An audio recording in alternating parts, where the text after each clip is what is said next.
Pessoal, muito bem-vindos ao 30 Semanas da ZN. Olha, o 30 Semanas é um programa de desenvolvimento pessoal, tanto da nossa comunidade quanto de outras comunidades por esse país afora. Tem trabalhado com cura interior, tem abençoado muitas vidas e nós estamos muito felizes com a sua participação. Que Deus possa abençoar essas 30 semanas, esses 30 encontros. Deus esteja com a sua vida, trazendo libertação, leveza ao teu coração. Deus abençoe. Vamos inicialmente ouvir um testemunho, ver o que Deus tem feito, o que Deus tem operado através desse programa na vida de alguém que já passou por ele. Vamos lá. Boa noite, pessoal. Vamos lá, né? Nunca é fácil da gente falar de algo que machucou, ou que machuca, ou que ainda está lá dentro como uma ferida cicatrizada, mas não esquecida, né? Mas a gente vai vencendo um dia de cada vez. Sou uma filha amada do Senhor, vencendo a ira, desconfiança, orgulho, ansiedade. Meu nome é Sandrinha. Nasci em uma família tradicional, pai, mãe, irmãos, mas tive a oportunidade de ser amada e cuidada por 2 mães e 2 pais. Meus pais biológicos e meus pais que me criaram. Tenho 5 irmãos de um lado e sou filha única do outro. Pois meus pais que me criaram nunca tiveram filhos. Foi biológico, né? Fui muito paparicada por esses meus pais que me criaram, mas isso gerou, no futuro, uma codependência. Minhas mães, né, tanto a biológica como a que me criou, que é uma tia minha, irmã da minha mãe, são, né, muito guerreiras, trabalhadoras, mas meus pais, tanto o biológico como meu pai e tio, eram alcoólatras, hoje já são falecidos devido à bebida. Nunca sofri violência física por conta disso, mas muitos traumas emocionais. Tive fase de ter vergonha, fase do cuidado com eles, fase de muita ansiedade, de preocupação, algumas fases bem difíceis. Com certeza, se eu conhecesse Jesus nessa época, teria sido diferente. Não tinha, na verdade, muita intimidade com Deus nessa época, então, pois conhecia um Deus distante, que não resolvia esses problemas decorrentes das consequências da bebida de meus pais. Eu os amava, né, meu pai biológico e meu pai que me criou. Queria muito vê-los fora daquilo, livre daquilo. Passei uma época que tinha vergonha deles, que as pessoas o vissem caído no chão, sem saber chegar em casa. Na verdade, quem era assim, amigos meus mais próximos, eu já falava dessa situação, né, para que ninguém fosse pego de surpresa. Então, essa foi a pior fase, que foi a fase da minha adolescência. Depois que fiz o encontro de jovens, conheci a Cristo e lá também Ele colocou o homem da minha vida.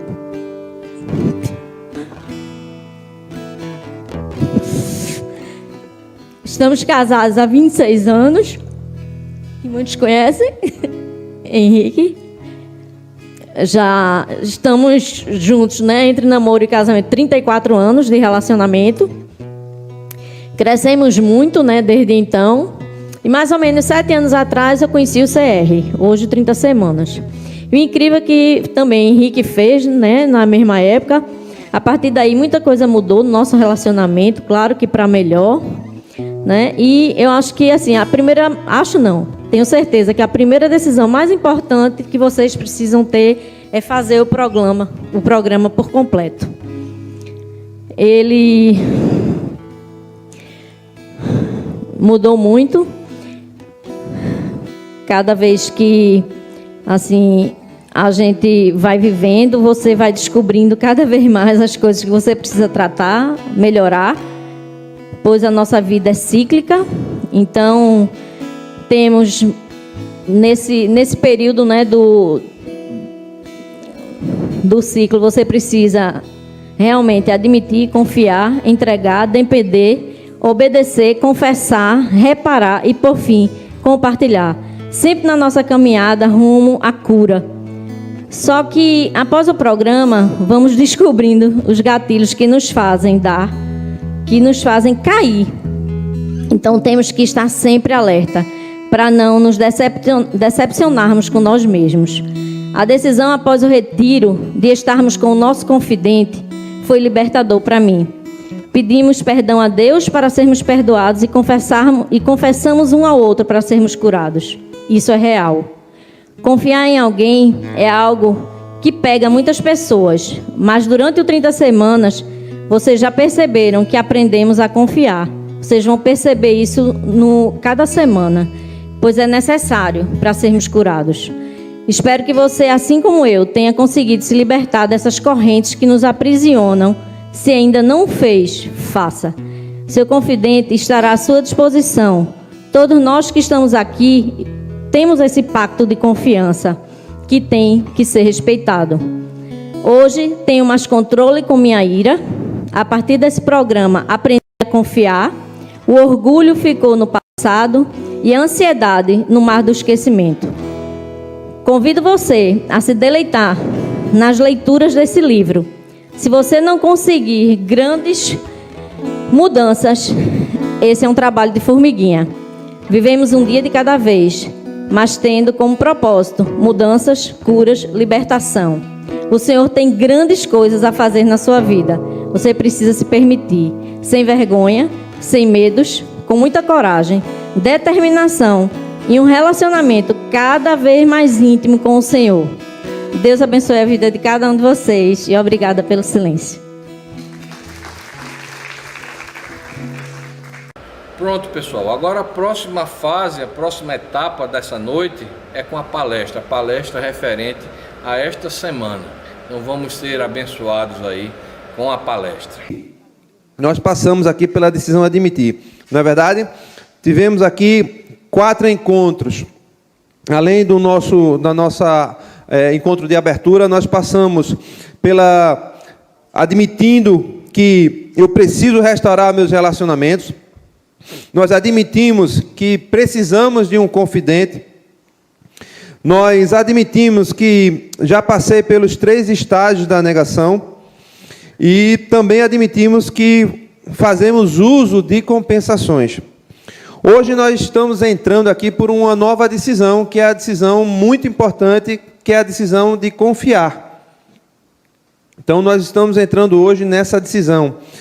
Nós estamos dizendo que nós confiamos, ou estamos querendo confiar, ou dizendo que eu preciso confiar. Olha só o que o verso em 1 João 4,16 diz. Diz assim: assim conhecemos o amor que Deus tem por nós e confiamos nesse amor.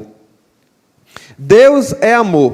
Todo aquele que permanece no amor, permanece em Deus e Deus nele. Então, a primeira coisa, que nós devemos fazer é buscar essa confiança em Deus. E quando a gente fala confiança em Deus, o que me vem é essa imagem aqui. Passa aí, Rashid.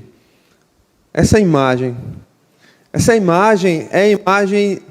Eu não sei quantos de vocês já fizeram isso com o filho, Quem tem filho, não é? O filho em algum lugar alto e você disse: pula, filho, pula para mim que papai vai te agarrar. Vocês já fizeram isso? E o filho tem a total confiança de se jogar nos braços do pai, porque ele crê, ele acredita, ele confia que o pai vai sustentar ele. E quando eu lembro dessa figura, eu também lembro de uma música. Eu queria pedir o louvor para me ajudar aqui nessa música. Sabe aquela música?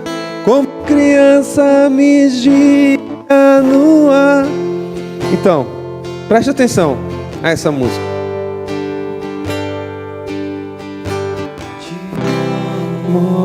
Ele pode cantar também, se você sabe. Da minha salvação não há na terra ou no céu rei maior que o meu. Te amo, ó Deus, príncipe da minha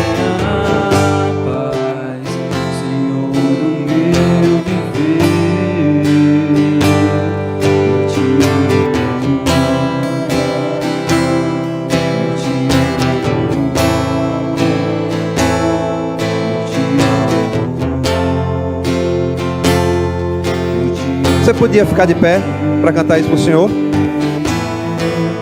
Cante isso para o Senhor.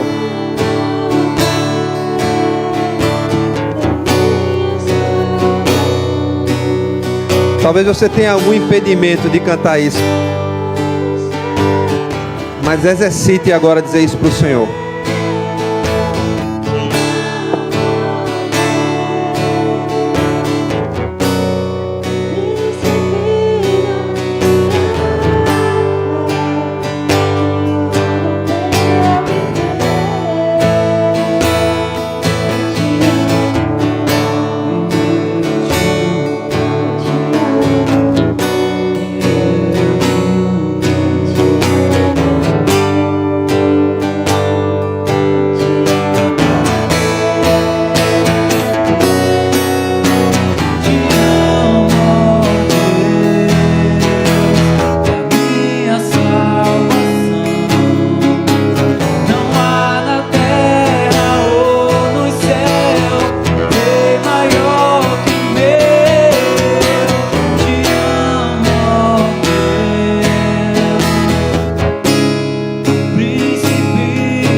Eu te amo,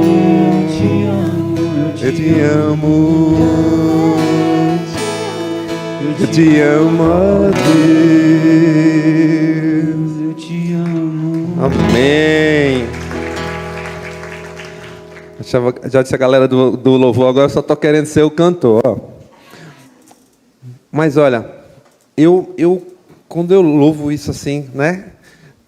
Aqui eu tô meio envergonhado, mas quando eu estou, né, assim, mais no cantinho, mas sem ninguém me olhando, sabe? Eu vejo essa figura do Senhor me girando, me abraçando assim, me girando, rodando, né? É essa confiança que a gente precisa desenvolver no Senhor antes de qualquer coisa. Tem uma letra antiga que eu encontrei dessa música, a original, que o comecinho dela diz assim: estou só, posso ouvir a tua voz, meu coração é teu, quero em teus braços descansar, sou teu filho, e é bom estar contigo como filho, que sente a presença do Pai ao seu redor. E olha, eu vou dizer mais ainda, independente de você sentir, Deus está ao seu redor. E a gente precisa desenvolver essa confiança, independente se a gente sente, se a gente não sente, se a gente vê ou se a gente não vê. A gente precisa saber que Ele está ao nosso lado. Eu trouxe aqui uma passagem em 2 Timóteo 1.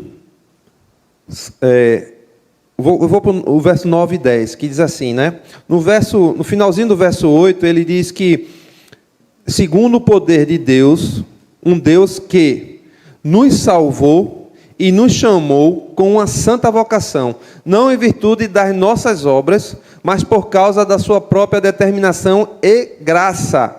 Essa graça nos foi dada em Cristo Jesus desde os tempos eternos, sendo agora revelada pela manifestação de nosso Salvador Cristo Jesus. Preste atenção nisso aqui. Ele tornou inoperante a morte e trouxe à luz a vida e a imortalidade por meio do Evangelho. É esse Deus que eu devo confiar, que você deve confiar. Na nova versão transformada, ela diz assim, no verso 10, o Deus que destruiu o poder da morte e iluminou o caminho para a vida e a imortalidade por meio das boas obras. É nesse Senhor que nós devemos confiar. É nesse Senhor que nós estávamos aqui no domingo passado, celebrando a entrada dele em Jerusalém para morrer por nós. É esse Senhor que foi no seu caminho, a gente vai falar de atalho, e não fez atalho nenhum, porque ele sabia que era isso que ele tinha que fazer, era a cruz, era o sangue dele que tinha que ser derramado. É nele que a gente confia. Nós precisamos confiar nesse Senhor. E confiar que ele vai nos remeter a uma nova direção. É essa confiança que a gente tem, porque quando a gente crê em Jesus, a gente estava indo, caminhando para um determinado caminho, e ele vai nos mudar totalmente esse caminho, e a gente vai andar por outro caminho, pela confiança que a gente tem nele. E o que a gente faz? O que é que a gente faz? A gente confessa a ele, porque o que a gente está chamando de caminho errado e de erro, não tem outro nome a não ser pecado. Então a gente confiar que o Senhor também vai perdoar os nossos pecados. Para isso a gente precisa confessar. Isso é confiança. Quando eu confesso ao Senhor os meus pecados, eu estou confiando nele. Eu estou confiando no sacrifício que ele fez na cruz. Eu estou confiando que vou ser perdoado como ele diz que eu vou ser perdoado. 1 João 1, 8, 9 diz assim: se afirmarmos que estamos sem pecado, enganamos a nós mesmos, e a verdade não está em nós. Se confessarmos os nossos pecados, ele é fiel e justo para nos perdoar os pecados e nos purificar de toda injustiça. Então eu me coloco diante dele, confiando nele, confiando no sacrifício dele, confiando no que ele disse, para que ele me perdoe. É isso que eu faço. Mas o que eu preciso mais fazer? Uma vez que eu confiei nele, que eu confessei a ele, eu preciso me posicionando durante a minha vida. Eu vou encontrar várias situações na minha caminhada, que é a estrada, né? A estrada da vida. E nós vamos encontrar algumas bifurcações, alguns momentos que a gente vai ter que decidir se a gente vai por um lugar, se a gente vai por um outro, por um caminho ou por outro caminho. E aí no nosso livrinho diz assim: a vida é uma estrada que demanda de nós algumas decisões diárias. E a principal é ouvir mais a Deus que seus pensamentos de derrota, de culpa e de ansiedade. Porque o que o mundo nos traz e nos diz é isso, né? E que eu não posso nem admitir, né? Eu não posso nem admitir que estou errado, porque senão já sou considerado um fracassado. Olha essa figura que tem aí. Mostra aí, Rashid. Está aparecendo aí? Essa é uma bifurcação. E eu me lembrei da trilha que a gente fez recentemente nos Homens... Cadê o pastor Tirubal? Está ali. Nos Homens de Valor. Nós, a todo momento, lá nos encontramos com bifurcações. Só que nós estávamos com um guia. E o guia conhecia aquele caminho todo. E ele nos conduzia. E havia momentos também que, além de bifurcações, nós tínhamos que tomar decisões. Havia um caminho de passar por um rio, por cima de um bambu falso, afastado, e que bambeava, e que se fosse mais de um homem ali, caía, não é, pastor? E caiu mesmo. Teve gente que caiu e se apavorou. E ainda tem uma mochila nas costas carregando. E outros tomaram a decisão. Eu tomei a decisão de ir por dentro, eu me molhei. Eu molhei, né? Diz que a gente tem que entrar no rio, então eu logo me molhei. Eu estava até atravessei, olha que responsabilidade, atravessando a sacola do bispo, que estava com o meu menino pequeno, que estava caminhando com ele, mas nesse momento eu disse: não, me dá para cá que eu vou atravessar com a sacola do bispo. E é preciso ali foi preciso tomar decisão. Por onde é que a gente vai? Vai por aqui. Às vezes o atalho, às vezes não. O atalho pode ser atraente, mas ele sempre tem um alto risco. né? O atalho é assim, ele é atraente, mas ele nos leva a um alto risco. E foi muito interessante essa experiência lá na trilha.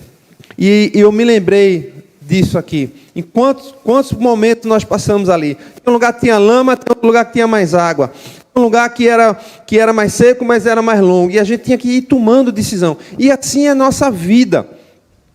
E eu coloquei aqui uma coisa que me veio à minha cabeça, né? O atalho sempre é uma alternativa que lhe dá um caminho aparentemente menor, mas que é alto risco. E eu pensei assim, olha, então o atalho, quando ele me leva por um caminho e que eu perco tempo, eu chamei ele de retalho.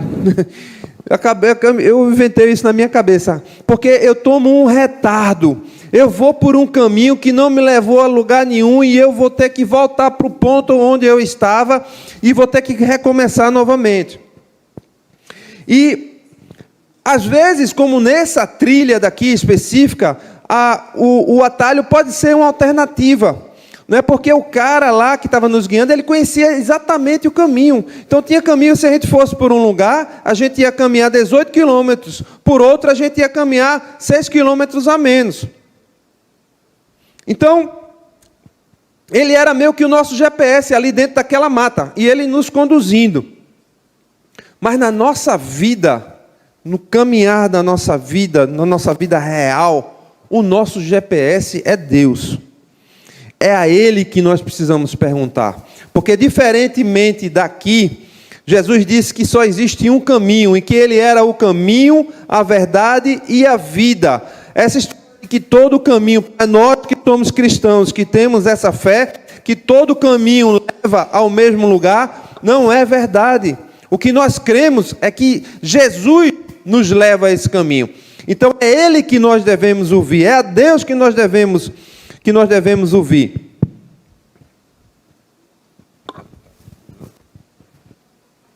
Oi, estão ouvindo aí?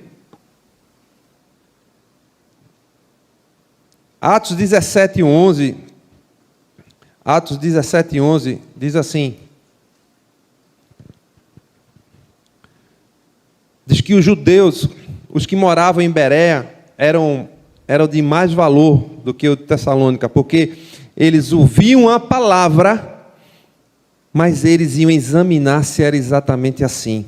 Eram os bereanos, né? Nós precisamos ser assim. Nós precisamos conferir nas Escrituras o que é que o Senhor está dizendo. Se o caminho, ouvir a Ele e dizer: Senhor, será que esse é o caminho melhor que eu tenho a seguir? Ouvir a Ele antes de seguir. Mateus 11:28 diz assim: venham a mim todos que estão cansados e sobrecarregados, e eu lhes darei descanso. Sabe o que acontece às vezes? É que parece que às vezes a gente se cansa de andar pelo caminho correto, e a gente vai querer pegar o atalho, e depois a gente tem que retornar todo o caminho novamente. Mas nós precisamos insistir nesse caminho. E lembre-se que aqui, quando ele fala de cansados e sobrecarregados, não são aqueles que estão sem fazer esforço nenhum, não. Quando ele fala de descanso aqui, não é aquele que está sem fazer esforço nenhum, não. É aquele que está buscando caminhar no caminho do Senhor. Quem descansa é porque estava fazendo alguma coisa, não é porque estava deitado numa rede, não. É porque estava numa caminhada. Ele estava procurando seguir ao Senhor. Então ele disse: esses que são cansados e sobrecarregados, descansem em mim. Se você está cansado, se você está sobrecarregado, sobrecarregada, descanse nele, busque a Ele, vá a Ele, e Ele vai te suportar para que você siga, para que você persista no caminho certo, e não queira pegar nenhum atalho. Reflita aí nesse momento, nessa reflexão que a gente tem aqui.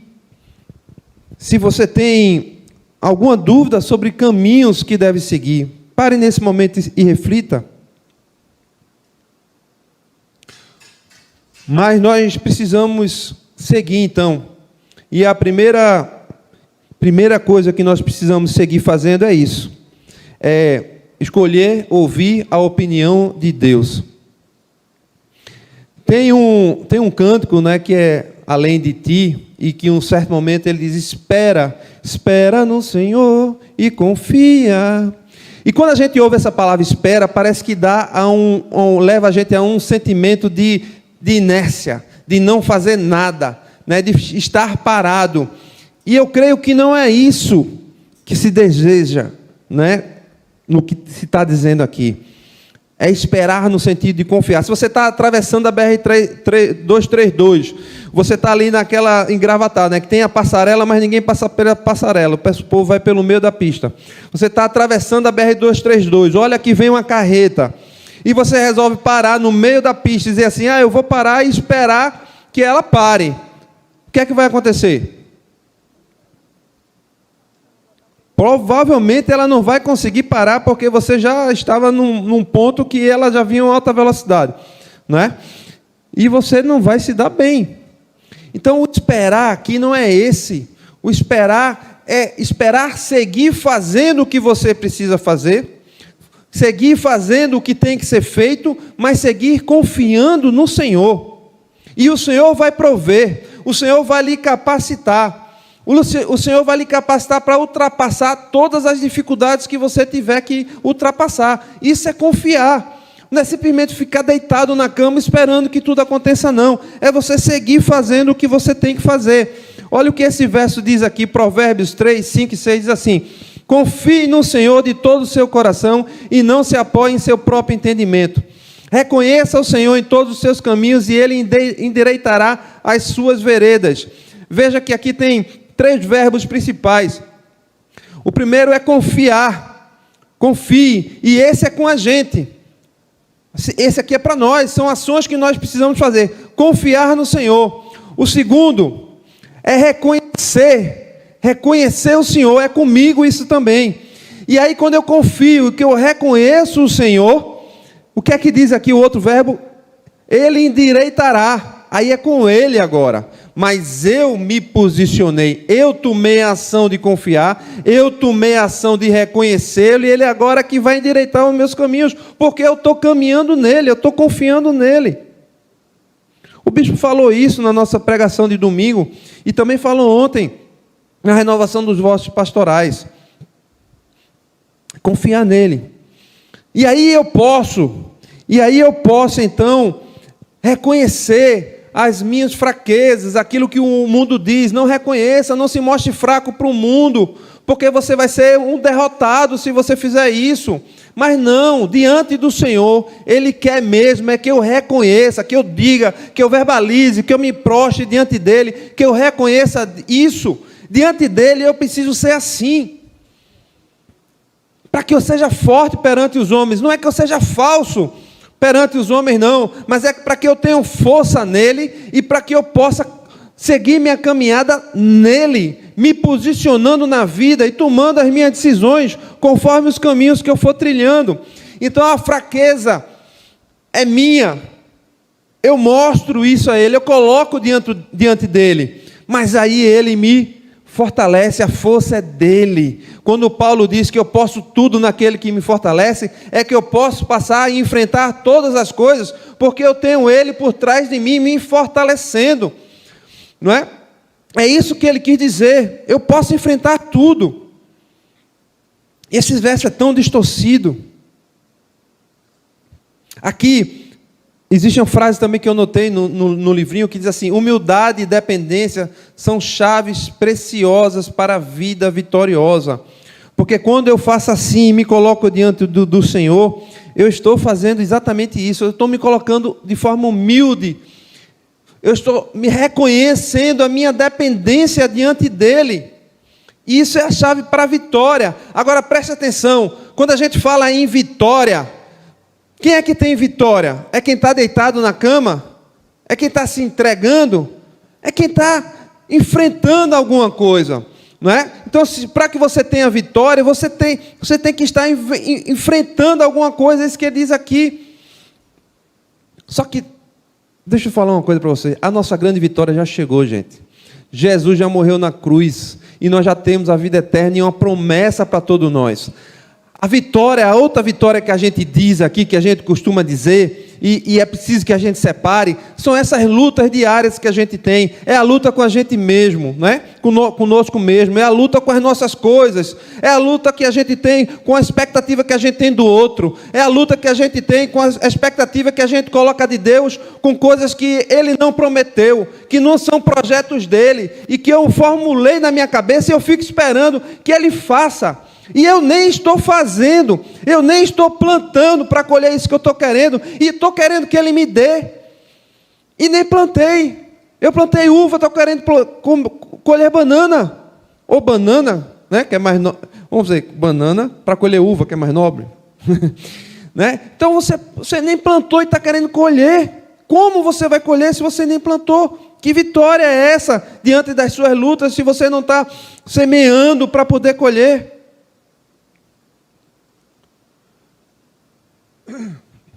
Mas a gente também precisa consultar as pessoas mais experientes. Nós precisamos consultar pessoas mais experientes. Isso faz parte. Olha o que Eclesiastes 4:9 diz: é melhor ter companhia do que estar sozinho, porque maior é a recompensa do trabalho de duas pessoas. Esse verso diz respeito a relacionamento. Eu ter alguém do meu lado e não apenas a uma relação conjugal. Isso diz respeito a eu estar sempre com alguém, um parceiro, uma parceira, alguém me acompanhando, alguém me dando força e eu dando força a essa pessoa. A gente tem aqui a figura de facilitadores, né? Vocês que estão inscritos no programa, tem os facilitadores, você tem o grupo de partilha, você tem o confidente, você que está em célula, possivelmente você está sendo discipulado, então você não está só, não fique só, não esteja sozinho. Esteja sempre com alguém do seu lado, é necessário isso.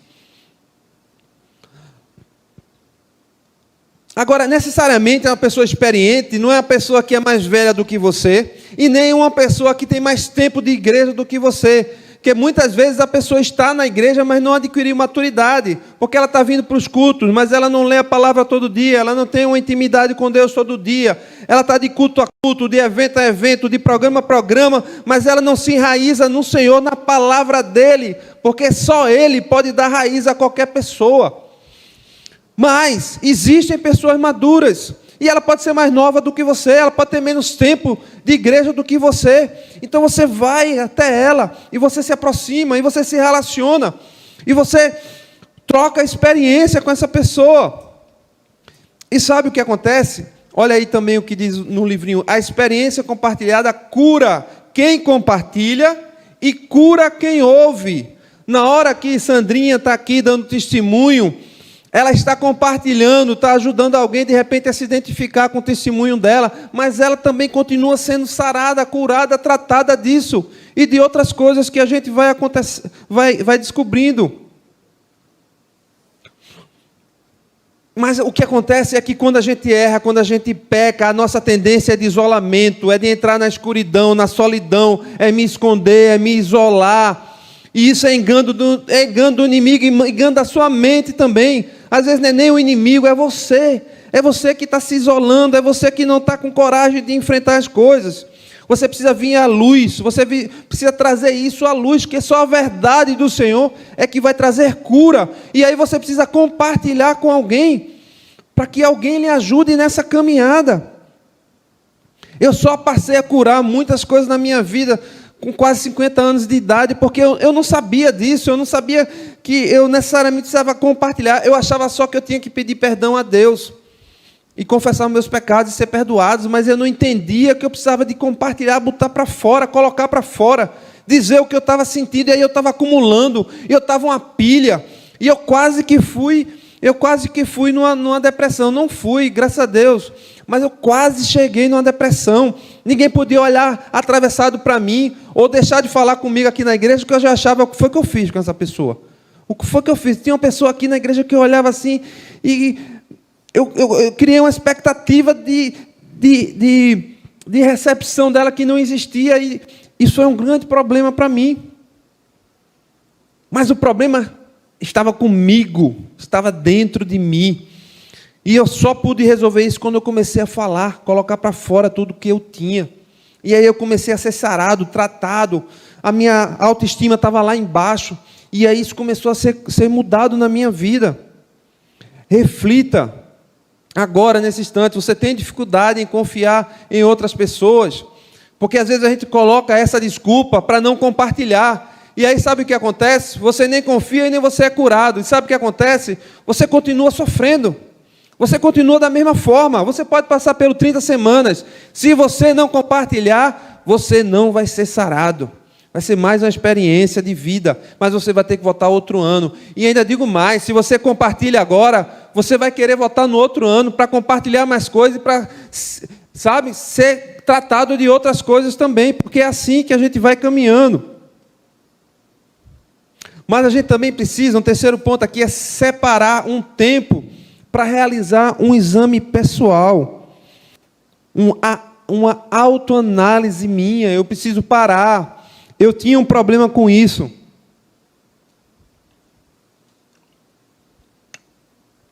Porque eu nunca tive problema de ficar sozinho, e eu achava que isso era um problema. E depois eu descobri que isso era bom. Eu ter o meu momento de solitude, não é você viver isolado, mas é você ter o seu momento de solitude para analisar você mesmo. Se você abrir aqui o nosso livrinho na lição, você vai ver quanta pergunta interessante você pode fazer para você mesmo. O que eu fiz de bom? Em quais áreas eu cometi erro? Eu disse ou fiz qualquer coisa que tenha magoado alguém? Eu devo reparar alguém? O que eu aprendi com os meus erros? Eu demonstrei amor pelos outros? Agi de maneira áspera com alguém? Alguém me fez algo que me deixou triste, decepcionado ou furioso? Sempre que você tiver um sentimento ruim dentro de você, comece a analisar de onde isso vem, o que foi que aconteceu. Isso tem que ser diariamente, porque se você deixar acumular, vai ficar mais difícil. Mas se quando acontecer você achar, poxa, foi só um sonho, não, alguém realmente fez alguma coisa, não, eu fiz alguma coisa com alguém que eu estou me sentindo mal, e aí você começa a adquirir, eu faço isso hoje de uma forma tão natural, eu começo a me analisar, uma autoanálise. Tive alguma parcela de responsabilidade? Foi evidente minha alegria em me relacionar com Deus? Devo algum pedido de perdão a alguém? Cumpri com a palavra empenhada? Agi com gentileza e autocontrole? E tem outras perguntas que você pode colocar para você mesmo. E você ir, sabe, exercitando isso. Aí você pode, aqui tem algumas dicas, você pode manter um diário, você pode escrever, né, para alguém que você esteja grato, procurar comportamento errado e reincidentes, orar e compartilhar sempre com o confidente. Isso buscar o equilíbrio na sua vida. Faça do formato que for melhor, mas comece a aprender a ter esse seu momento com você mesmo, um momento de autoanálise. Em Lamentações 3,40 diz assim: examinemos e coloquemo-nos à prova os nossos caminhos, e depois voltemos ao Senhor. Você se examina e volta para o Senhor. O que faz sentido, o que não faz sentido. Sempre voltando para o Senhor. E por último, eu escolho sempre a direção da liberdade. Olha o que Gálatas 5 diz. Foi para a liberdade que Cristo nos libertou. Portanto, permaneçam firmes e não se deixem submeter novamente a um jugo de escravidão. Muitos culpam a Deus pelo seu estado atual. E quando não culpam, questionam Ele. Mas nós temos a oportunidade de escolha. A questão é, novamente, o que nós estamos plantando. É isso que nós colheremos. O nosso problema é que a gente não tem paciência de permanecer o tempo necessário e suficiente no caminho que o Senhor nos mostrou. Olha 1 Coríntios 7, 22, o que diz: pois aquele que, sendo escravo, foi chamado pelo Senhor, é liberto e pertence ao Senhor. Semelhantemente, aquele que era livre, quando foi chamado, é escravo de Cristo. Oi, como é que é isso, Henrique? Se eu era escravo, fui chamado do Senhor para a liberdade, como é que agora eu livre sou chamado para a escravidão? Mas é da escravidão do pecado, do erro, para a liberdade em Cristo. Porém, eu sou chamado para ser escravo dele, para viver na verdade, para adorar Ele, para proclamar a promessa dEle. É É isso, eu sou escravo nesse sentido. Mas eu sou livre do pecado. Mas eu sou escravo para fazer a vontade dEle, para viver na verdade dEle, para proclamar a palavra dEle. É para isso que a gente vive, é para isso que Ele fez a mim e fez a você. Não foi para outra coisa. Reflita nesse instante. Quem deve dar o próximo passo para a sua restauração? Me responda nesse momento.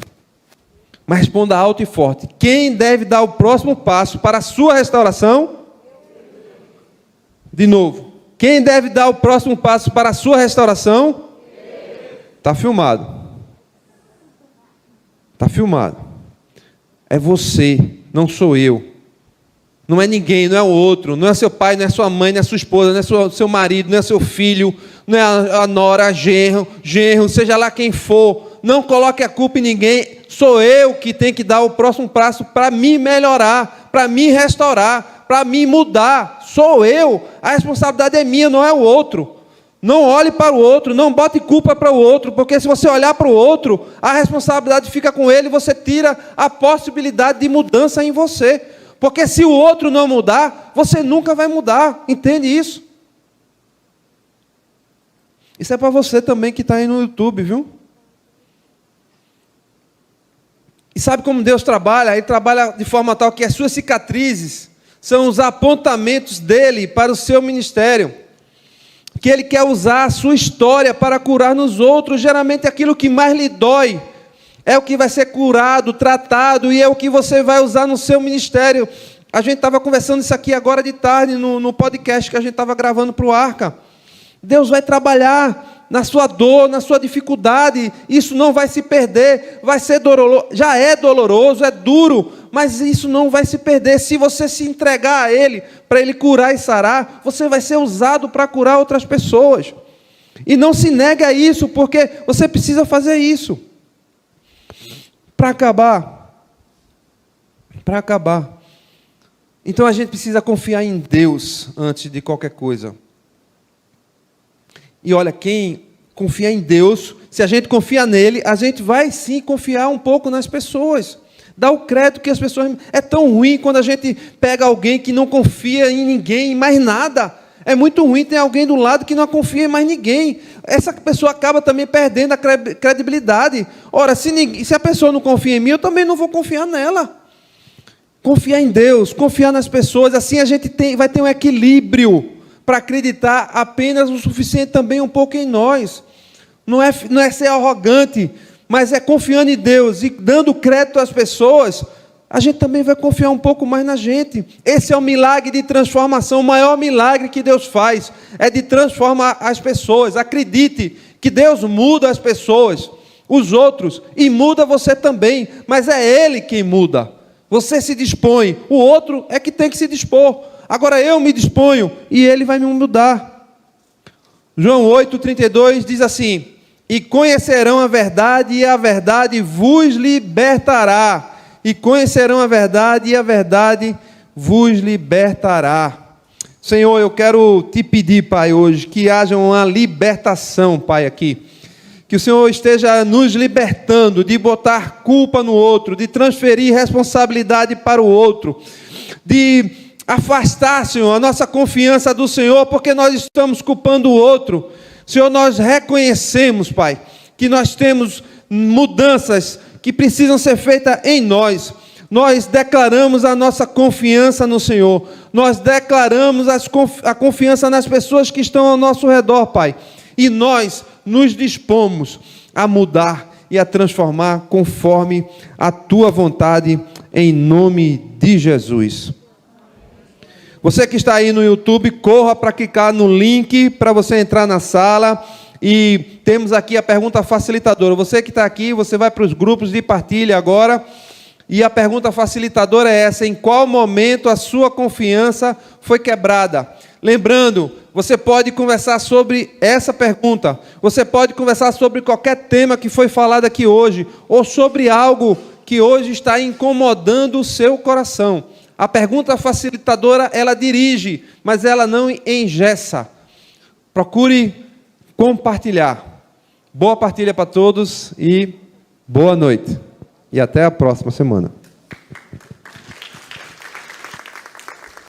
Bom, pessoal, após a palestra, agora a gente vai para os grupos de partilha. Você que está inscrito deve ter recebido o seu link no grupo de WhatsApp através do seu líder, do seu facilitador. Então, vá para o seu grupo de partilha, abra o seu coração. Olha, se lembre o seguinte, que quanto mais você for transparente, quanto mais você falar, rasgar a sua vida, mais Deus vai operar nela. Deus abençoe.